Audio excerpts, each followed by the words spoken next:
नमस्कार दोस्तों, Maurya career point में आप सभी का स्वागत है।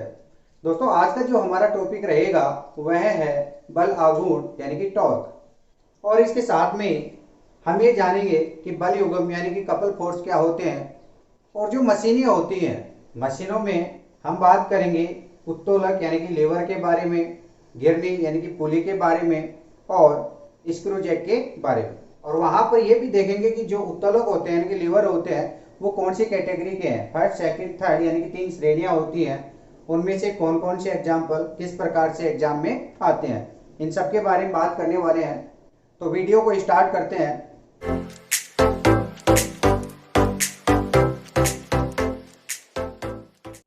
तो सबसे पहले बात करते हैं दोस्तों यहाँ पर बल आघूर्ण यानी कि टॉर्क के बारे में।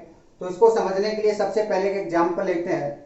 मान लेते हैं दोस्तों यहाँ पर एक गेट है इस प्रकार से, यानी कि गेट जो है दरवाजा है जो कि घरों में होता है। और यहाँ पर आपको पता है कि जो इसका एक साइड है वो हमेशा फिक्स रहता है। किससे फिक्स रहता है? यहाँ पर कुछ कब्जे लगे होते हैं इस प्रकार से, ठीक है। ये क्या होते हैं दोस्तों? कब्जे, जहां पर ये फिक्स रहते हैं। और इसकी दूसरी साइड ये वाला हिस्सा आपके ओपन रहता है, यानी कि इसको आप फोर्स लगा करके यानी कि धक्का देकर या फिर खींच कर इसको ओपन व क्लोज किया जा सकता है। तो मान लेते हैं यहाँ पर इस प्रकार से कुछ हैंडल लगे होते हैं इस साइड में दूर की तरफ, जिनको पकड़ के अगर आप खींचोगे या फिर धक्का दोगे तो यह गेट ओपन व क्लोज होता है। लेकिन इसका ये जो साइड है, ये जो हिस्सा है वो हमेशा फिक्स रहता है, यानी कि इस अक्ष के सापेक्ष यह जो दरवाजा है वह गति कर रहा होता है। तो इसको बोला जाता है दोस्तों फिक्स एक्सिस, यानी कि जो हमेशा नियत रहता है, या फिर जिसके चारों ओर यह जो दरवाजा है वह क्या करेगा? गति करेगा। तो ये जो दरवाजा है जो घूम रहा है अंदर और बाहर की तरफ, इस घूमने की प्रवृत्ति को ही दोस्तों क्या कहते हैं? बल आघूर्ण यानी कि टॉर्क। यानी कि बल द्वारा जब हम इस गेट पर बल लगाएंगे अंदर की ओर या फिर बाहर की ओर, यानी कि या तो खींचेंगे या फिर धक्का देंगे, पुल करेंगे या पुश करेंगे, तो बल के कारण इस दरवाजे में एक घूमने की प्रवृत्ति क्रिएट होती है। उसी घूमने की प्रवृत्ति को क्या कहा जाता है दोस्तों? बल आघूर्ण यानी कि टॉर्क कहा जाता है। तो ये कह सकते हो कि जो बल आघूर्ण होता है वह क्या होता है? किसी बल द्वारा किसी पिंड को या वस्तु को किसी निश्चित अक्ष के चारों ओर घुमाने की प्रवृत्ति। तो ये जो घुमाने की प्रवृत्ति है वही क्या कहलाता है दोस्तों? आपके बल आघूर्ण यानी कि टॉर्क। तो मैं ये कह सकता हूं यहाँ पर जो टॉर्क होता है इसको डिनोट करते हैं टाउ से, ठीक है। टाउ इज इक्वल टू क्या होता है? यहाँ पर जो बल लगेगा, कहां से बल लग रहा है? यहाँ पर जो हत्था है यहाँ से बल लग रहा है, ठीक है दोस्तों। हत्थे को पकड़कर अंदर या बाहर कर रहे हैं, तो हत्थे की यहाँ से निश्चित अक्ष है, यहाँ से क्या डिस्टेंस होगी? मान लेते दोस्तों क्या है? डी है। डी डिस्टेंस यानी कि दूरी है। तो टाउ जो होगा बल आघूर्ण होगा वह क्या होगा? एफ इंटू डी, ठीक है। तो यहाँ पर बल आघूर्ण क्या हो गया? एफ का मतलब क्या है? यहाँ पर बल है यानी कि फोर्स है, और डी का मतलब क्या हो गया? यहाँ पर डिस्टेंस है यानी कि दूरी है, ठीक है दोस्तों। और टॉर्क क्या हो गया? आपके बल आघूर्ण यानी कि टॉर्क। तो यहां पर जो बल आघूर्ण होगा वह क्या होगा? बल और दूरी का मल्टीप्लीकेशन होगा। तो दोस्तों यहां पर जो भी बल लगाया जाएगा, एफ लगाया जाएगा, यहां पर आप देख सकते हो कि मान लेते हैं ये जो हैंडल है, ये जो इसका हैंडल है, यह हत्था है, अगर ये यहां पर होता यानी कि बीच में होता, अब आप दरवाजे को ओपन व क्लोज करते हैं यानी कि यहां से पकड़कर, तो आपको ज्यादा तकलीफ होगी। और अगर यहां से पकड़कर आप इसको ओपन व क्लोज करते हो तो आसानी से आप दरवाजे को खोल सकते हो। तो इसका मतलब क्या है कि जो निश्चित अक्ष है यहां से जो दूरी है जितनी ज्यादा होगी उतने इसकी घूमने की प्रवृत्ति ज्यादा होगी, ठीक है। और घूमने की प्रवृत्ति को क्या कहते हैं दोस्तों? बल आघूर्ण। तो आप यहां पर यह कह सकते हो कि दूरी जितनी ज्यादा होगी,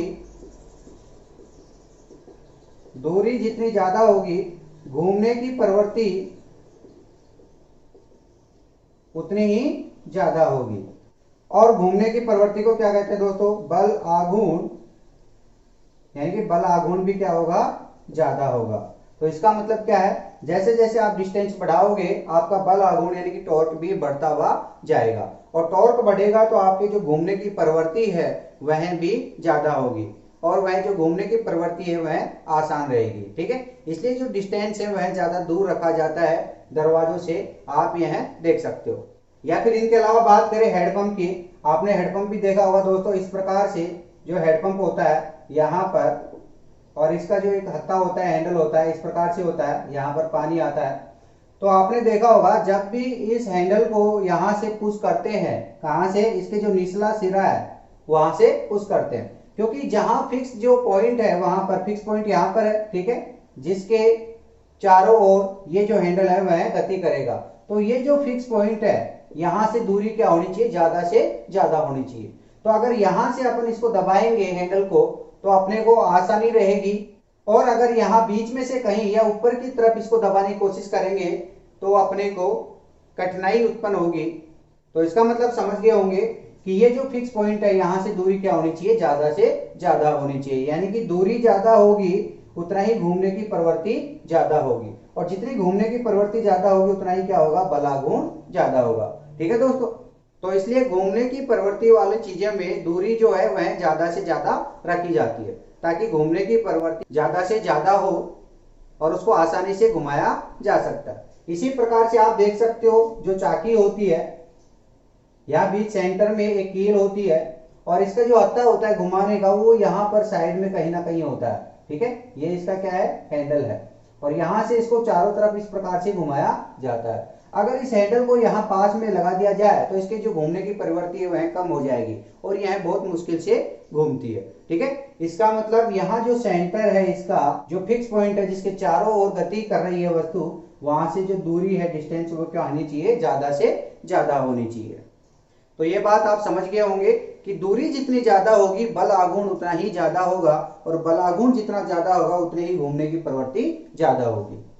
तो बल आघूर्ण को आप फॉर्मूले के अकॉर्डिंग लिख सकते हो कि बल गुणा दूरी क्या होता है, यहाँ पर टॉर्क यानी कि बल आघूर्ण होता है। और यदि मैं बात करूं इसकी इकाई की कि यूनिट क्या होती है, तो आप इकाई बना सकते हो। बल की इकाई हो जाएगी न्यूटन इंटू डी, डी यानी कि दूरी, दूरी की इकाई क्या होती है, हमेशा मीटर होती है। ठीक है, और अगर बात करेंगे इसकी विमा की, यानी कि डायमेंशन क्या होती है इसकी, तो यहाँ पर जो न्यूटन होता है इसकी डायमेंशन क्या होती है, m1 l1 t-2 होती है। ठीक है, और ये m यानी कि मीटर एक लंबाई का मात्रक है, लेंथ का मात्रक है, मल्टीप्लाई हो रहा है, तो l की पावर जो 1 है यहाँ पर क्या हो जाएगी दोस्तों, 2 हो जाएगी। तो यहाँ पर आप कह सकते हो जो टॉर्क है उसकी डायमेंशन यानी कि विमा क्या हो जाएगी, m1 l2 t-2 हो जाएगी। अगर बात करिए अदिश राशि है, सदिश राशि है, तो इसका भी आप पता लगा सकते हो कि जो बल है वह कैसी राशि है, सदिश राशि, तो इसको आप क्या मान सकते हो, नेगेटिव, क्योंकि सदिश राशियां ऋणात्मक भी हो सकती है। और जो डी है, डी का मतलब दूरी, दूरी हमेशा क्या होती है, पॉजिटिव होती है। ठीक है, और जब नेगेटिव और पॉजिटिव को मल्टीप्लाई करेंगे, क्योंकि मल्टीप्लाई का साइन है यहाँ पर, तो हमेशा क्या मिलेगा, नेगेटिव, यानी कि क्या होगा, वेक्टर क्वांटिटी होगी। तो आप कह सकते हो कि जो बल आघूर्ण है वह कैसी राशि है, यहाँ पर सदिश राशि है, मतलब वेक्टर क्वांटिटी है। ठीक है दोस्तों, तो बल आघूर्ण जो है वह सदिश राशि होती है, और इसकी इकाई न्यूटन इंटू मीटर होती है, और इसकी डायमेंशन विमा m1 l2 t-2 होती है। तो इनमें से एग्जाम में किसी भी प्रकार से क्वेश्चन पूछा जा सकता है, या फिर क्वेश्चन आपके इनमें से बन सकता है कि दरवाजे के जो हत्थे हैं यानी कि हैंडल है वह दरवाजे से ज्यादा दूरी पर क्यों रखा जाता है। तो इसका आंसर क्या होगा, ताकि बल आघूर्ण ज्यादा से ज्यादा हो और उसकी घूमने की प्रवृत्ति ज्यादा से ज्यादा हो। इसी प्रकार से हेडपंप, हेडपंप का जो हैंडल है उसको दूर से दबाने की कोशिश की जाती है, और जो चाकी होता है इसका भी हैंडल यहाँ पर दूर पर लगाया जाता है। ठीक है, ताकि घूमने की जो प्रवृत्ति है वह ज्यादा से ज्यादा हो सके, जिससे बल आघूर्ण का मान बढ़े, जिससे अपने को उस वस्तु को घुमाने में आसानी रहती है। ठीक है दोस्तों, अब बात करते हैं बल युग्म यानी कि कपल फोर्स के बारे में। बल युग्म यानी कपल फोर्सेस। बल युग्म, जैसा कि नाम से पता चल रहा है, युग्म मतलब जोड़ा, कपल, यानी कि एक बल नहीं होगा, कितने बल होंगे, यहाँ पर 2 बल होंगे। ठीक है, तो जो अभी अपन ने पढ़ा था बल आघूर्ण, जिसमें जो बल होता है वह घुमाने की प्रवृत्ति क्रिएट करता है, तो वहां पर यदि एक बल न होकर के कितने बल हो, 2 बल हो, जो वस्तु को घुमाने की प्रवृत्ति रखते हैं। जिस प्रकार से दोस्तों मैं एग्जाम्पल की बात करूं, मान लेते हैं कि यहां पर इस प्रकार से एक नल है, इस प्रकार से यहां पर पानी आता है। आपने देखा होगा इसका जो ये हिस्सा होता है यहां पर इसको ओपन और क्लोज करने का, ठीक है। तो यहां जब इसको आप घुमाते हो यानी कि ऑन व ऑफ करते हो, तो यहां आप एक साइड से बल नहीं लगाते कि आप इसको एक साइड से पकड़कर ऐसे घुमा सकते हो, यानी कि एक बल से आप इसको नहीं घुमा सकते। इसके ऊपर दो बल कार्य करते हैं, यानी कि अपने एक हाथ से या फिर दोनों हाथों से इसको दोनों तरफ से पकड़कर घुमाना पड़ता है। यानी कि इस तरफ से भी आपके क्या लगेगा दोस्तों, बल लगेगा। यहां भी आपका बल लगेगा और यहां पर भी आपका बल लगेगा। यानी कि दोनों साइडों में, दोनों विपरीत दिशाओं में जो बल लगेगा एक साथ जोड़े के रूप में, जो इनको घुमाने की प्रवृत्ति में रखता है, वे दोनों बल जोड़े के रूप में जो होते हैं वे क्या कहलाएंगे, बल युग्म यानी कि कपल फोर्स कहलाएंगे। और इनकी दिशा भी विपरीत होती है। यदि आप इस बल को इधर से घुमाओगे तो इस बल को किधर घुमाना पड़ेगा, इधर। तो मैं ये कह सकता हूं कि बल युग्म क्या हुए, युग्म का मतलब दो बल, ऐसे दो बल जो किसी वस्तु को पर विपरीत दिशाओं में लगते हैं, ठीक है। जब ये दोनों बल विपरीत दिशाओं में लगेंगे तो ये क्या कहलाएंगे, बल युग्म, और ये घुमाने की प्रवृत्ति रखते हैं। जिस प्रकार से अगर मैं बात करूं, मान लेते हैं दोस्तों यहां पर इस प्रकार से एक बल इधर लग रहा है F1 और इधर लग रहा है F2, दो बल है। ये वस्तु को इधर घुमाने की कोशिश कर रहा है और ये वस्तु को इधर घुमाने की कोशिश कर रहा है। और इनके बीच की जो लेंथ है यानी कि लंबाई है वो क्या मान लिया अपन ने, L, यानी कि दूरी जो है वो क्या है, L है। तो अगर बात करें बल युग्म की, तो बल युग्म क्या हो जाएगा, बल गुणा लंबाई, ठीक है दोस्तों। तो यहां पर F1 F2 जो दोनों बल है वो दोनों बराबर है, इनको आप मान सकते हो F1 = F2 = F। तो यहां पर जो बल होगा वो F है और लंबाई क्या है, L है, ठीक है। तो बल युग्म की इकाई की अगर बात करें, यूनिट की बात करें, तो इकाई क्या होगी, आप बना सकते हो F की इकाई जो है क्या होती है, न्यूटन होती है बल की इकाई, और जो लंबाई होती है, लेंथ होती है, उसकी इकाई क्या होती है, मीटर होती है। सेम वही जो बलागुण में अपन ने देखा था। और अगर इसकी भी डायमेंशन यानी कि विमा की बात करें तो क्या होगा, m1L2T-2 होगा। और ये किस प्रकार की राशि है दोस्तों, सदिश राशि है। सदिश क्यों होगी, क्योंकि यहाँ पर लंबाई तो अदिश राशि होगी और बल क्या है, यहाँ पर सदिश राशि है। जब सदिश को अदिश राशि से मल्टीप्लाई किया जाता है तो हमेशा सदिश राशि ही प्राप्त होती है। तो ये आपके बल युग्म हुआ। एग्जाम में इनसे जो क्वेश्चन आते हैं वो इनसे रिलेटेड एग्जाम्पल आते हैं, ठीक है। उदाहरण आपको दे दिए जाएंगे। जिस प्रकार से मैं बात करूं, एग्जाम्पल फर्स्ट, पानी का नल, यानी कि पानी के नल को खोलना। जब आप उसको खोलोगे तो वहां पर आपके एक साथ दो बल कार्य करेंगे बल युग्म के रूप में, ठीक है। वहां पर भी एग्जाम्पल किसका होगा, बल युग्म का। इस प्रकार से अगर बात करें सेकंड, किसी डिब्बे को खोलना। जो भी डिब्बे होते हैं आपके घरों में, अगर उनको खोलना होता है तो आप उनको एक साइड से बल लगाकर नहीं खोल सकते, उनको दोनों तरफ से, दोनों साइडों से बल लगाकर ही खोल सकते हो, ठीक है। जिस प्रकार से अगर मैं बात करूं, यहां पर एक डब्बा है इस प्रकार से और यहां पर इसका कैप है। जब इसको खोलने की आप कोशिश करोगे तो यहां दोनों साइडों से आपको घुमाना पड़ेगा, यानी कि एक साथ दो बल लग रहे हैं। यहां पर मिनिमम कितने बल लग रहे हैं, दो बल, वो भी जोड़े के रूप में, ठीक है। आप एक बल से इसको खोल नहीं सकते। तो यहां पर यह एग्जाम्पल भी किसका हो गया, बल युग्म का। इसी प्रकार से आपने देखा होगा कि घरों में जो ताले लगे होते हैं, तालों को किससे खोला जाता है, चाबी से। और जो चाबी होती है वो आपने देखा होगा इस प्रकार से आपकी क्या होती है दोस्तों, चाबी होती है, ठीक है। इस प्रकार से जो चाबी होती है, जब आप चाबी को घुमाते हो तो यहां पर दोनों साइडों में बल लगाते हो, ठीक है। आप एक साइड से बल लगाकर इस चाबी को घुमा नहीं सकते। तो बल यहां पर भी लगेगा और आपके बल यहां पर भी लगेगा। तो ये जो चाबी है जिससे आप ताले को खोल रहे हो, तो वहां पर भी आपके दो बल लग रहे हैं, जिनको क्या कहेंगे, कपल फोर्स यानी कि बल युग्म कहेंगे। कई बार इनसे भी एक क्वेश्चन आपके एग्जाम में पूछ लिया जाता है। तो आपके यहाँ पर बल युग्म भी क्लियर हो गया। अब बढ़ते हैं सरल मशीनों की ओर, यानी कि सिंपल मशीनें क्या होती है। दोस्तों अब बात करेंगे यहाँ पर सिंपल मशीन यानी कि सरल मशीनें क्या होती है। तो मशीनें अपने आसपास, घरों में, बाहर, सब जगह मशीनें यूज की जाती है। मशीनें क्यों यूज की जाती है, ताकि अपना जो काम है, जो भी काम हो, वह आसानी से और कम समय में पूरा हो जाए। इसका मतलब क्या है, कि कम बल में ही यानी कम प्रयास में ही ज्यादा से ज्यादा अपने को काम मिल जाए, यानी कि कम इनपुट में ज्यादा से ज्यादा आउटपुट मिलने की संभावना रहे। ठीक है, वह सभी डिवाइसें हैं वो क्या कहलाएंगी, मशीनें कहलाएंगी। तो अगर फिजिक्स की लैंग्वेज में मैं बात करूं तो आप कह सकते हो वे डिवाइस यानी वे उपकरण जिससे कम प्रयास से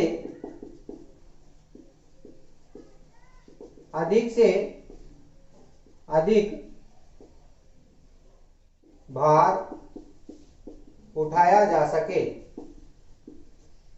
ठीक है, यानी कि कम प्रयास में कम मेहनत में ज्यादा से ज्यादा अपने को आउटपुट मिले, वे सभी उपकरण डिवाइसें क्या कहलाती हैं, आपके मशीनें कहलाती हैं। जिस प्रकार से अगर मैं बात करूं, जो घिरनी होती है, घिरनी आप जानते होंगे जिसको क्या कहते हैं, पुली, जो कि कुएं के आसपास लगी रहती है। जिस प्रकार से मान लेते हैं दोस्तों ये कुआं है आपके, और यहां पर इसमें पानी भरा हुआ है, और इस पानी को खींचना है किससे, यहाँ पर बाल्टी से खींचना है। ये बाल्टी है और यहाँ पर ये रस्सी है जिसको खींचना है। ठीक है, अगर रस्सी को आप डायरेक्ट यहाँ से खींचते हो तो आपको ज्यादा तकलीफ होती है। तो इस तकलीफ को कम करने के लिए, इसको आसान करने के लिए यहाँ पर क्या लगा दी जाती है, घिरनी। घिरनी क्या करती है, यहाँ पर रस्सी रोल होती है, जब भी इसको खींचते हैं तो गिरने के ऊपर ये रोल होती जाती है और इसको आसानी से खींच लिया जाता है। ठीक है, तो यहाँ पर ये जो सिस्टम है उसको क्या कहते हैं, पुली सिस्टम यानी कि गिरनी। तो गिरनी क्या करती है, अपने काम को आसान बनाती है। तो यह भी क्या है, एक प्रकार की मशीन है। इसी प्रकार से बात करें स्क्रू जैक की, स्क्रू जैक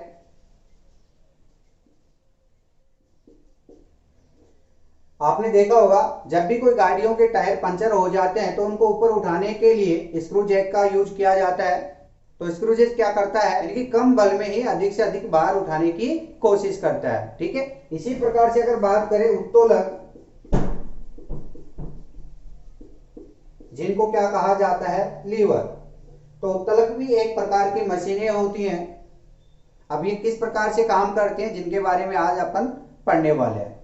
तो यहां पर जो प्रयास लगाया गया है, जो प्रयास होता है इसको बोलते हैं दोस्तों एफर्ट, यानी कि जो बल लगाया जाता है एफर्ट होता है, और ये क्या होता है, इनपुट, यानी कि जो लगाया जाता है। ठीक है दोस्तों, ये एक प्रकार का बल है। और इससे जो भार उठाया जाता है, भार यानी कि वेट, तो वह क्या है,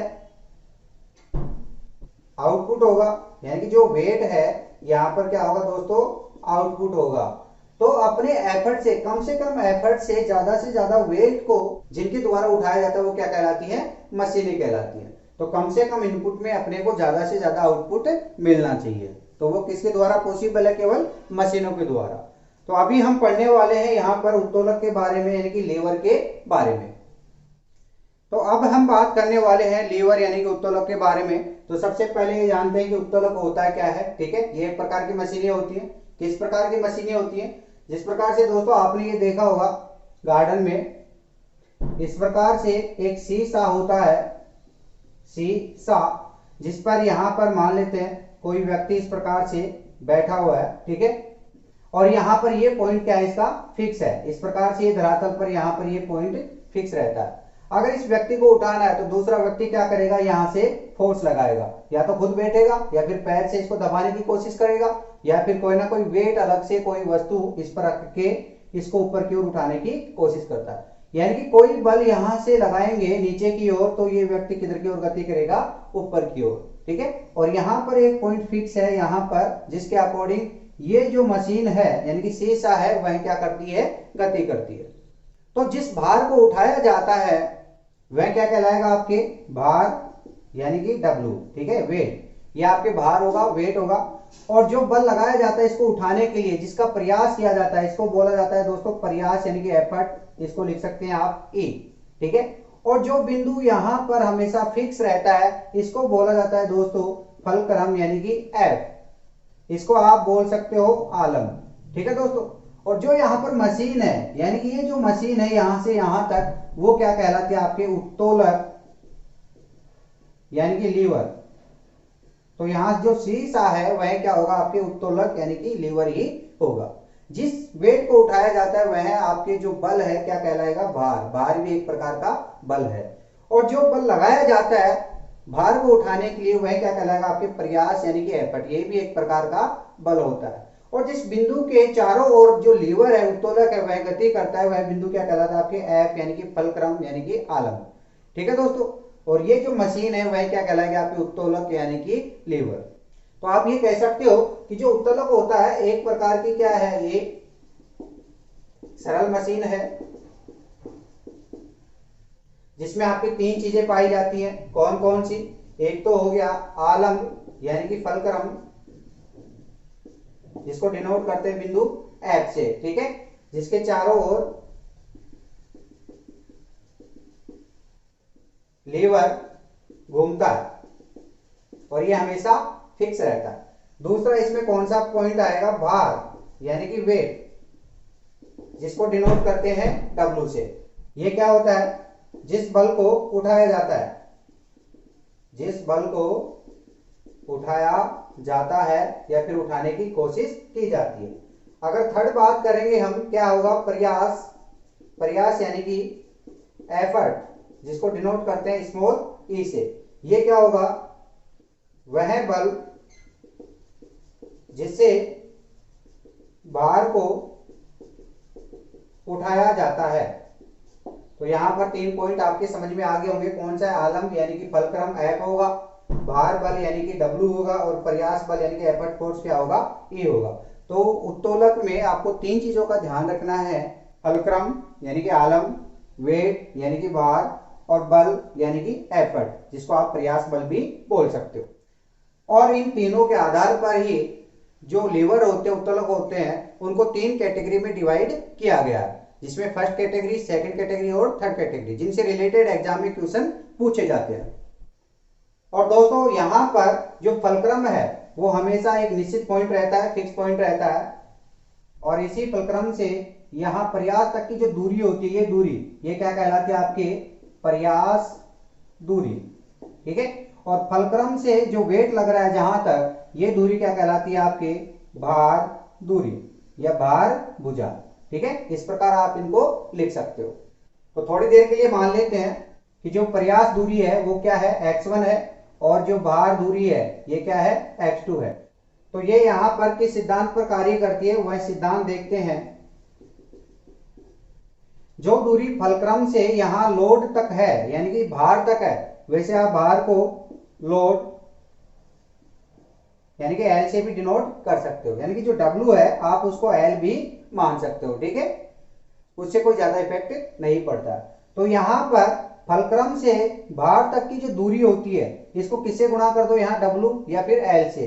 इसका मतलब मैं लिख सकता हूं ये जो दूरी है क्या है? x2 है, x2 into L is equal to, ये दूरी कितनी है? फलक्रम से प्रयास तक की बीच की दूरी क्या है? x1, यानी कि x1 इंटू यहाँ पर जो बल है क्या है? E, यानी कि एफर्ट है। इस प्रकार से मैं इसको लिख सकता हूं। ये दोनों के दोनों क्या होंगे दोस्तों? बराबर होंगे, ठीक है। और अगर मैं इसको लिखूं L upon E is equal to क्या हो जाएगा? x1 upon x2।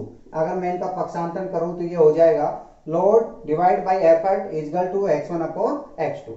तो इस सिद्धांत पर ये कार्य करता है। और दोस्तों अगर मशीनों का यूज अपन कर रहे हैं तो इसका मतलब है अपने को कोई ना कोई बेनिफिट होने वाला है। तो मशीनों के द्वारा जो बेनिफिट होता है, एडवांटेजेस होते हैं, वो कहलाते हैं मैकेनिकल एडवांटेजेस यानी कि यांत्रिक लाभ। तो यहां पर मैं लिख सकता हूं यांत्रिक लाभ यानी मैकेनिकल एडवांटेजेस, इसको शॉर्ट में बोल सकता हूं MA, किसके बराबर होगा? यहां पर लोड अपॉन एफर्ट, ठीक है। यानी कितना लोड उठाया जा रहा है और कितना एफर्ट लगाया जा रहा है, इन दोनों का रेशो होगा। तो ये आपको ध्यान में रखना है। और दोस्तों यहां पर जो लोड अपॉन एफर्ट है वो किसके बराबर है? x1 अपॉन x2 के। यहां पर x1 क्या है दोस्तों? प्रयास दूरी है, जिसको मैं बोल सकता हूं प्रयास दूरी या प्रयास भुजा। और यहां पर क्या है? भार दूरी या भार भुजा, ठीक है। तो इस प्रकार से आप मैकेनिकल एडवांटेजेस भी बता सकते हो। दूरी का ध्यान रखना, दूरी जो होगी हमेशा वह किससे होगी? फलक्रम से, ठीक है। फलक्रम से भार के मध्य की जो दूरी होगी वह होगी भार दूरी या भार भुजा। फलक्रम से प्रयास तक की जो दूरी होगी वह क्या? प्रयास भुजा, ठीक है दोस्तों। तो इन चीजों का ध्यान रखना है, जो भी दूरी होगी वो हमेशा फिक्स पॉइंट यानी कि इस फलक्रम से ही होगी। ठीक है। तो अब बात करते हैं कि जो उत्तोलक है यानी कि लीवर है, इनको तीन प्रकार के यानी कि तीन कैटेगरी में डिवाइड किया गया है। तो वो कौन सी कैटेगरी है उनके बारे में देखते हैं। तो दोस्तों यहाँ पर जो लीवर है यानी उत्तोलक है उसको तीन भागों में बांटा गया है। पहला जो भाग है वह कहलाता है प्रथम श्रेणी के उत्तोलक, सेकंड कहलाता है द्वितीय श्रेणी के उत्तोलक और थर्ड कहलाते हैं तृतीय श्रेणी के उत्तोलक। और इनके कौन कौन से एग्जाम्पल हैं जो एग्जाम में पूछे जाते हैं उनके बारे में चर्चा करते हैं। तो यहाँ पर सबसे पहले पढ़ेंगे अपन फर्स्ट यानी कि प्रथम श्रेणी के उत्तोलक। प्रथम श्रेणी के उत्तोलक कौन कौन से होते हैं और किस प्रकार से इनको पता करेंगे प्रथम श्रेणी के हैं। तो मैं इनमें आपको बता दूं कि अपने पास जो तीन चीजें थी, फलक्रम, लोड और एफर्ट, इन तीनों में यदि मध्य में क्या आए, मध्य में आपके एफ यानी कि फलक्रम आए तो वो क्या कहलाएंगे, प्रथम श्रेणी के उत्तोलक कहलाएंगे। जिस प्रकार से अभी मैंने एग्जांपल की बात की थी, इस प्रकार से एक क्या था, शीशा था, यहां पर क्या लग रहा था दोस्तों, लोड, और यहां पर क्या लग रहा था, एफर्ट, और ये फिक्स पॉइंट क्या है, फलक्रम। ठीक है दोस्तों। तो फलक्रम कहां पर है, यहां पर मध्य में देख सकते हो, जो फलक्रम है वह लोड और एफर्ट के मध्य में है। तो ये जो एग्जांपल होगा वो किसका होगा, प्रथम श्रेणी का होगा। तो इस प्रकार से आप इनका पता लगा सकते हो। तो अगर आपको एग्जाम में पूछा जाए कि शीशा होता है वह किस प्रकार का उत्तोलक है, किस प्रकार का लीवर है, तो आप कह सकते हो यह फर्स्ट कैटेगरी यानी कि प्रथम श्रेणी का उत्तोलक है। तो ये आपके एग्जाम्पल हो गया, फर्स्ट एग्जाम्पल क्या हो गया आपकी, शीशा। ठीक है दोस्तों। तो इसी प्रकार से बात करते हैं आप कैंची के बारे में। जैसे कि यहां पर इस प्रकार से एक कैंची होती है, ठीक है, और कैंची के बीच में यहां पर जिस वस्तु को काटा जाता है उनको बीच में रखा जाता है, चाहे वो कपड़ा हो या किसी प्रकार की वस्तु हो। तो यहाँ पर जो लोड होगा यानी कि जिसको काम किया जा रहा है वो क्या होगा, भार होगा, लोड होगा। तो ये यहाँ पर आप कह सकते हो एल होगा। और जहां से प्रयास किया जा रहा है, हाथों से यहाँ से प्रयास किया जा रहा है कि जो एफर्ट किया जा रहा है वो कहां से किया जा रहा है, इसके हैंडल को पकड़ के। तो यहाँ पर क्या होगा दोस्तों, एफर्ट यानी कि ई होगा। और वह बिंदु जो हमेशा फिक्स रहता है, जिसके कारण ये जो मशीन है या उत्तोलक है वो गति करती है, तो यहाँ फिक्स पॉइंट यहाँ पर रहेगा, यहाँ एफ यानी कि फलक्रम। ठीक है। तो यहाँ पर जो फलक्रम है वह एफर्ट और लोड के बीच में आ रहा है। जब ये बीच में आ रहा है तो यह प्रथम श्रेणी के उत्तोलक कहलाएंगे। तो आप कह सकते हो कि जो सीजर्स होती है यानी कि कैंची होती है वो क्या होती है, आपके प्रथम श्रेणी की उत्तोलक होती है। ठीक है। इसी प्रकार से अगर बात करो, घरों के अंदर जो प्लास होता है वो मल्टीपर्पज यूज होता है कि इस प्रकार से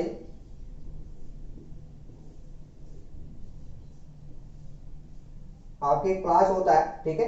तो यहाँ पर जिस वस्तु का काम किया जाता है यानी कि जिस पर लोड डाला जाता है वो वस्तु यहाँ पर होगी, और जहां से आप वो हाथ यहाँ से होंगे। ठीक है। तो एफर्ट यहाँ पर होंगे और लोड यहाँ पर है, और वह फिक्स पॉइंट कहां पर होगा दोस्तों, फलक्रम बीच में होगा इनके। ठीक है। तो जो फलक्रम है वो एफर्ट और लोड के बीच में आ रहा है, मध्य में आ रहा है, तो ये किस श्रेणी के उत्तोलक होंगे, प्रथम श्रेणी के उत्तोलक होंगे। तो यहाँ पर जो क्लास है वो किसका एग्जाम्पल है, प्रथम श्रेणी का उत्तोलक। इसी प्रकार से आप देख सकते हो कि जो तराजू होते हैं, तराजू में यहाँ पर बीच का सेंटर यहाँ होता है फलक्रम। ठीक है। अगर इसके एक साइड में यहाँ पर लोड लगा है तो दूसरे साइड में क्या होगा, यहाँ पर एफर्ट लगाना पड़ेगा। ठीक है। जिस प्रकार से अगर बाट को यहाँ पर रख दिया जाए तो उसको ऊपर उठाने के लिए दूसरे यहाँ पर कुछ ना कुछ वस्तुएं डालनी पड़ेगी। ठीक है। तो वो क्या होगा, आपके एफर्ट होगा। तो यहाँ पर जो फलक्रम है वह लोड और एफर्ट के बीच में आ रहा है। तो ये जो आपके एग्जाम्पल होगा तराजू यानी कि बैलेंस, ये क्या होगा, प्रथम श्रेणी का उत्तोलक होगा। ठीक है दोस्तों। तो इस प्रकार से आप पता कर सकते हो कि प्रथम श्रेणी का उत्तोलक में क्या होगा, जो फलक्रम है वह हमेशा बीच में आएगा। किनके बीच में आएगा, लोड और एफर्ट के। ठीक है दोस्तों। और यहाँ पर आप देख सकते हो कि जो दूरियां हैं इनकी कम ज्यादा हो सकती है, किसी प्रकार से हो सकता है कि आपके एफर्ट दूरी कम हो, या फिर हो सकता है आपके लोड दूरी कम हो। ठीक है। तो इसके अकॉर्डिंग अपन ये नहीं बता सकते कौन सी दूरी कम है या कौन सी ज्यादा है। हो सकता है ये दोनों दूरियां बराबर भी हो सकती हैं। तो यहाँ पर जो मैकेनिकल एडवांटेज है वो आपके बराबर 1 भी हो सकता है, या फिर आपके 1 से बड़ा हो सकता है, या फिर आपके 1 से छोटा हो सकता है। यानी कि प्रथम प्रकार के उत्तोलक में आपके मैकेनिकल एडवांटेज 1 के बराबर हो सकता है, 1 से कम हो सकता है, वह 1 से ज्यादा भी हो सकता है। तीनों प्रकार की पॉसिबल कंडीशन है। ठीक है दोस्तों। अब बात करते हैं यहाँ पर द्वितीय प्रकार के उत्तोलक के बारे में। द्वितीय श्रेणी के उत्तोलक, इनमें क्या होगा, यहाँ पर एल, एल का मतलब लोड क्या होगा यहाँ पर मध्य में होगा, जो लोड है वह क्या होगा मध्य में होगा। प्रथम में एफ, सेकंड में एल, और अगर थर्ड की बात करें तो थर्ड में क्या होगा, तृतीय श्रेणी में बीच में क्या होगा ई। ई का मतलब क्या होता है दोस्तों एफर्ट, एफर्ट मध्य में होगा। ठीक है, तो इन तीनों को अगर एक साथ याद रखना है तो क्या कर सकते हो, एफ एल ई, इस प्रकार से आप इनको याद रख सकते हो। एफ का मतलब फलक्रम, फलक्रम अगर बीच में है तो फर्स्ट, एल, एल मतलब लोड अगर बीच में है तो क्या हुआ सेकंड प्रकार का, और यदि ई यानी कि एफर्ट बीच में है तो ये क्या होगा तृतीय श्रेणी प्रकार के उत्तोलक होंगे। तो द्वितीय प्रकार के जो श्रेणी है इनमें अगर देखें, जिस प्रकार से एक मशीन आती है नींबू निचोड़ने की, अगर इस मशीन के बारे में आप देखोगे तो यहां पर इस प्रकार का होता है। ठीक है, तो यहां पर आपके बीच में यहां नींबू रखा जाता है और इसको यहां किनारे से पकड़कर इनको प्रेस किया जाता है, दबाया जाता है। तो यहां जो लोड होगा ये नींबू यहाँ पर क्या है लोड है। ठीक है, और यहाँ फिक्स पॉइंट जिसके अंतर्गत ये मशीन घूम रही है वो क्या होगा, यहाँ पर कब्जे लगे होते हैं, तो ये आपकी क्या होगा फलक्रम एल होगा। और कहां से एफर्ट यानी प्रयास कहां से किया जाता है, इसके जो हैंडल है यहाँ से पकड़कर इनको प्रेस करने की कोशिश की जाती है, तो आपका जो एफर्ट है वो क्या होगा यहाँ पर होगा। तो यहाँ बीच में क्या आ रहा है दोस्तों, लोड आ रहा है। तो ये जो मशीन है नींबू निचोड़ने की वो क्या होगी, द्वितीय श्रेणी की उत्तोलक होगी। तो इस प्रकार से आप इन चीजों को याद रख सकते हो। इसी प्रकार से जो नट करेकर होते हैं, नट करेकर इस प्रकार से होते हैं आपके।